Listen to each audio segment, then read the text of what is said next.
ఇవాళ కామెంట్ చేస్తూ ఉన్నాడు.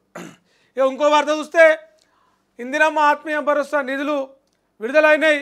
మొత్తం 66,240 మంది ఖాతాలల్లో భూమి లేని నిరుపేద ఎవరైతే ఉన్నారో వాళ్ళకి మన ఇందిరమ్మ ఆత్మీయ భరోసా నిధులు పడ్డాయి. డీటెయిల్స్ చూద్దాం. రాష్ట్రంలో ఎన్నికలు కూడా అమల్లో లేని జిల్లాల్లోని ఇందిరమ్మ భరోసా ఆత్మీయ భరోసా పథకం లబ్ధిదారులకు నిధులను ప్రభుత్వం బుధవారం విడుదల చేసింది. రంగారెడ్డి, వికారాబాద్, మేడ్చల్, మల్కాజ్గిరి, మహబూబ్ నగర్, వనపర్తి, నాగర్ కర్నూల్, నారాయణపేట, జోగులాంబ, గద్వాల జిల్లాల మొత్తం 66,240 మందికి ఈ ఇందిరమ్మ ఆత్మీయ భరోసా నిధులు పడ్డాయి. 39.74 కోట్లు విడుదల చేసిరు. భూమి లేని ఉపాధి హామీలో కనీసం 100 రోజుల్లో 20 రోజులు పనిచేసిన కూలీలకు ఈ పథకం వర్తించేలా కొన్ని మార్గదర్శకాలు చేసిరు.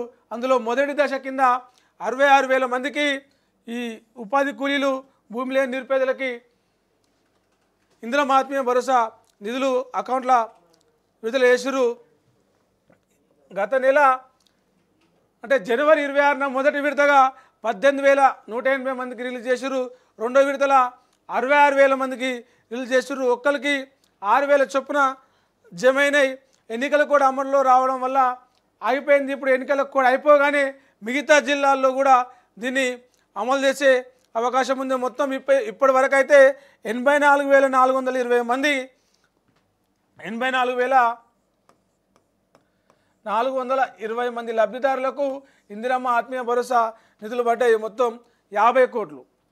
ఫస్ట్ దశలో 18,180 మంది, రెండో దశలో 66,240 మందికి దీనికి సంబంధించిన ఆత్మీయ భరోసా నిధులు పడ్డాయి.